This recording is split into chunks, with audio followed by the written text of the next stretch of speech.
ಹೇ ಹೇ ಆಹಾ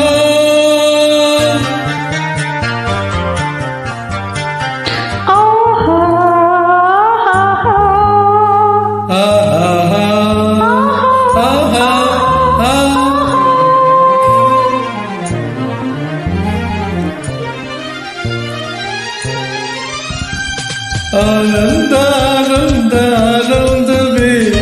ನೀ ತಂದ ಪ್ರೀತಿಯಿಂದ ನೀ ತಂದ ಬಾಳಿನಿಂದ ನಾನು ನೀನು ಎಂದು ಹೀಗೆ ಸ್ನೇಹ